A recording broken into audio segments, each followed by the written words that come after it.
it's one thing to deal with this content, but it's really the pedagogy that's behind it and the approach that he takes to it and how that can translate to our other math courses, right? That not just calculus should be taught this way, but this is how geometry and algebra should be taught as well, giving students a human historical perspective on the development of mathematics and how it integrated with philosophy and theology and science and everything else that they haven't had those connections made explicitly for them before. That's what this curriculum does really well and sets a model and a standard by which other math courses should really be developed.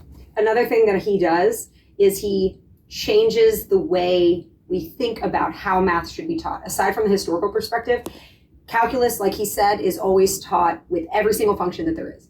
And he decides to strip it down and focus on one and teach everything you need to teach through one. And because of that, it makes it tangible and easy to understand for everyone, not just the students who pick up math more easily than others. It's actually easily understandable by everyone's.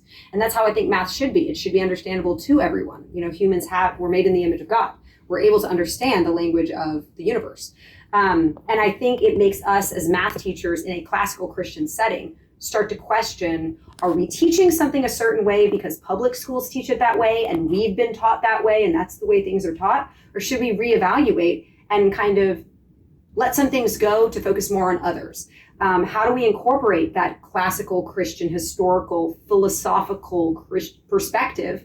And are we doing what's right for the students, for the well-being of creating the good man speaking well through our math courses and the content that we teach? I think you pointed out like the fact that it's calculus for everyone, right? And we want everyone to be the good man speaking well. And the number one thing that you hear, right, as a math teacher is people say, like, I'm just not a math person. Exactly. Right? And our students get it from their parents, and it's a whole mindset that we have to overcome. And so the more that it's actually, no, like, this is accessible to everyone. There's not a barrier in place that you have the gene or don't have the gene to be an engineer necessarily. Like, this is calculus for the whole person, as opposed to like the application-based calculus. And we so often focus on math as just what's the application? When am I ever going to use this?